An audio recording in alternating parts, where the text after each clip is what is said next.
ভাইয়েরা বন্ধুরা আমার, আপনি কি আপনাদের স্ত্রীকে মারতে চান, মারধর করতে চান? যদি আপনি আপনার স্ত্রীকে মারধর করতে চান তাহলে চারটি কারণের কারণে আপনি আপনার স্ত্রীকে মারতে পারবেন, আপনার স্ত্রীকে আপনি শাসন করতে পারবেন। ভাইয়েরা বন্ধুরা আমার, আজকের পর থেকে আপনি আপনাদের স্ত্রীকে চার কারণে মারধর করতে পারবেন।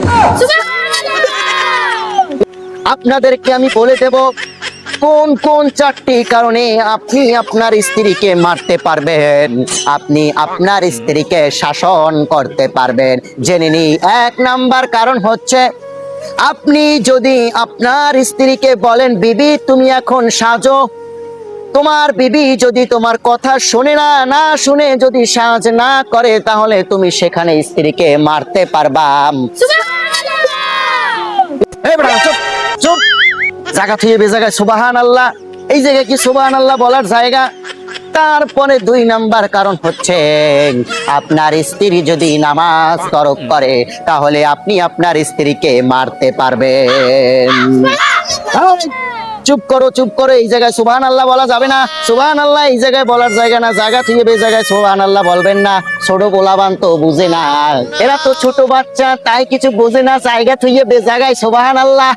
তিন নাম্বার কারণ হচ্ছে, যদি আপনি স্ত্রীকে বলেন এখন সহবাস করব, বিনা কারণে যদি স্ত্রী সহবাস করতে না চায় তাহলে আপনি আপনার স্ত্রীকে মারতে পারবেন।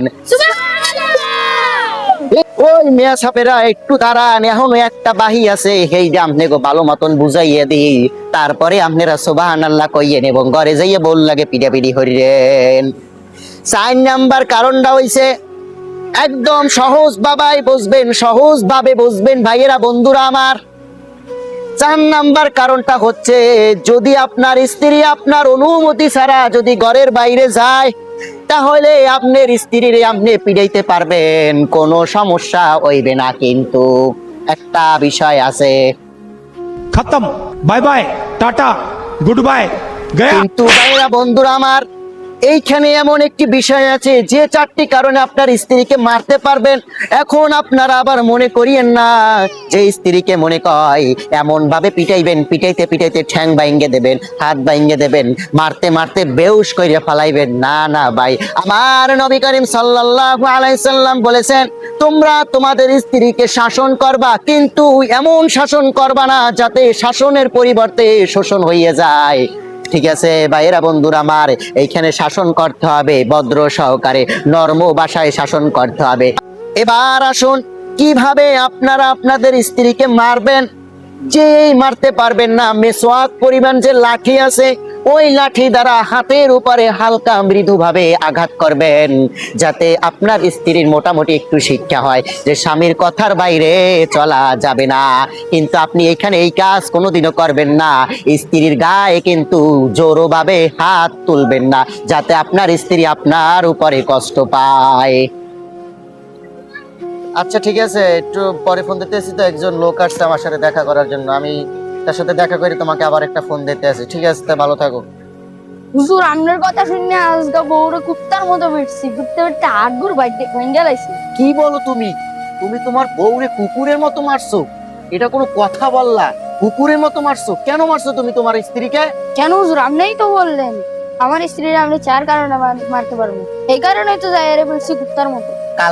কালকে রাত্রে যে আমি ওয়াজ মাহফিল করেছিলাম, আমার পুরো বয়ানটা কি তুমি শুনছালা? না হুজুর, আমি তো চার কারণ শুনে আপনার বউ পিটানোর কথাটা শুনলেই এই জোর মারছি। এই যে ভাই দেখছেন, কালকে রাত্রে আমি যে মাহফিলটা করেছি, ঠিক আছে, ওই মাহফিলে আমি বলছি স্ত্রীকে মারতে পারবে, চার কারণে মারতে পারবে, কিন্তু কথাটা বাস্তব। কিন্তু তারপরে কিন্তু বলছি এমন ভাবে মারতে পারবেন না যাতে আপনার স্ত্রীর হাত পা ভেঙে যায়, আপনার স্ত্রী প্রচন্ড পরিমাণ অসুস্থ হয়ে যায়, এরকম ভাবে মারতে পারবেন না। আপনার স্ত্রীকে আপনি এই চার কারণে মারতে পারবেন, কিন্তু মারতে পারবেন মেসওয়াক, চিনেন তো, মেসওয়াক পরিমাণ লাঠি দ্বারা হাতের উপরে হালকাভাবে মৃদুভাবে মার দিতে পারবেন। কিন্তু আমরা বর্তমান সমাজের যারা পুরুষ মানুষ আছি তারা কিন্তু স্ত্রীর সাথে একটু ভেজাল বাজলেই কিন্তু স্ত্রীকে অগোচরে মারতে থাকি, প্রচুর পরিমাণে মারতে থাকি। এটা কিন্তু সর্বোপরি আমাদের ইসলাম বিরোধী। স্ত্রীর গায়ে কোনোভাবে হাত তোলা যাবে না। কিন্তু আপনি 4 কারণে আপনার স্ত্রীকে শাসন করতে পারবেন, কিন্তু সেটা হচ্ছে মেসওয়াক পরিমাণ লাঠি দ্বারা আপনার স্ত্রীর হাতে মৃদুভাবে আঘাত করতে পারবেন।